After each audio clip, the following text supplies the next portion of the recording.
আসসালামু আলাইকুম প্রিয় দর্শক।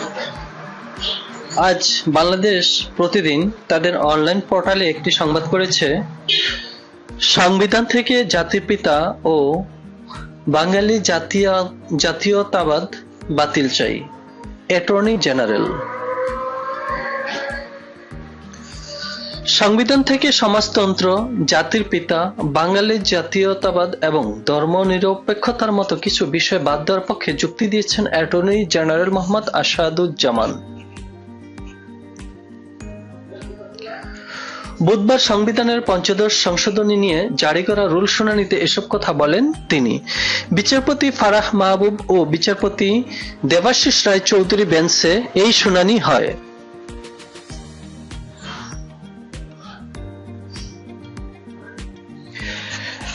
অ্যাটর্নি জেনারেল বলেন, মুক্তিযুদ্ধের চেতনা মানে এটা নয় যে হাজার হাজার মানুষকে গুম করা হবে, ৬০ লাখের বেশি মানুষকে গায়েবী মামলায় আসামি করা হবে, বিচার বহির্ভূতভাবে হত্যা করা হবে, যাদের হাত নেই এরকম মানুষকে আসামি করে বলা হয়েছে তারা বোমা মেরেছেন। হজে থাকা ব্যক্তিদেরও আসামি করা হয়েছে। মুক্তিযুদ্ধের চেতনার নামে এসব হতে পারে না। আসাদুজ্জামান বলেন, সংবিধানের ৭ খ অনুচ্ছেদের মাধ্যমে গণতন্ত্রকে হত্যা করা হয়েছে। সংবিধানের মূল নীতি গণতন্ত্র, সমাজতন্ত্র না। আমরা সমাজতন্ত্রবাদ চাচ্ছি। শেখ মুজিবুর রহমানের অবদানকে কেউ অস্বীকার করে না। জাতির পিতা নিয়ে সিরিয়াস বিতর্ক আছে। জাতি বিভক্ত। দেশ স্বাধীন হওয়ার পর তৈরি করা সংবিধানে জাতির পিতা ছিল না। এটি পঞ্চদশ সংশোধনীতে ঢুকানো হয়েছে, জোর করিয়ে চাপিয়ে দেওয়া হয়েছে। এমন করা হয়েছে তার বিরুদ্ধে কথা বলেই রাষ্ট্রদ্রোহ হবে।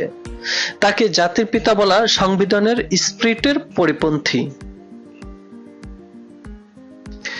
সংবিধানের ৬ অনুচ্ছেদে বাতিল চেয়ে রাষ্ট্রের সর্বোচ্চ ও আইন কর্মকর্তা বলেন, এটার মাধ্যমে মানুষের মধ্যে বিভেদ তৈরি করা হচ্ছে।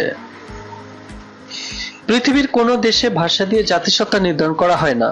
৭ ক ও ৭ খ অনুচ্ছেদের বিষয়ে তিনি বলেন, এটা গণতন্ত্রকে নস্যাৎ করার জন্য, গণতন্ত্র ধ্বংস করার জন্য করা হয়েছে। অসৎ উদ্দেশ্যে স্বৈরশাসনকে দীর্ঘায়িত করার জন্য করা হয়েছে। এটি আইনের শাসনের পরিপন্থী। অনুচ্ছেদে ৮ বিষয়ে অ্যাটর্নি জেনারেল বলেন, এখানে ধর্ম নিরপেক্ষ শব্দটা রাখার দরকার নেই। এই দেশে ৯০% মুসলমান। আগে আল্লাহর প্রতি অবিচল আস্থা ও বিশ্বাসের কথা ছিল। এটা যেভাবে আগে ছিল সেভাবে চাচ্ছি।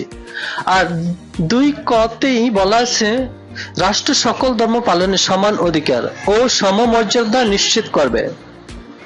অনুচ্ছেদ ৯ বাঙালি জাতীয়তাবাদ এর কথা বলা হয়েছে। এটি সাংঘর্ষিক।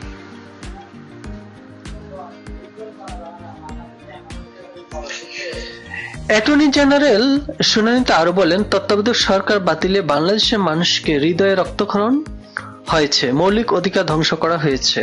কোন পঞ্চদশ সংশোধনী অসাংবিধানিক ঘোষণা করা হবে না। এটা সংবিধানের অংশ হিসেবে রাখা যাবে না।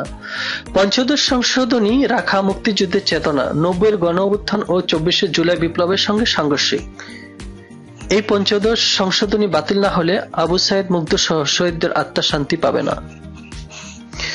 প্রিয় ভিউয়ার্স, আজ এখানে শেষ করছি। সবাই সুস্থ থাকুন, ভালো থাকুন। আল্লাহ হাফেজ।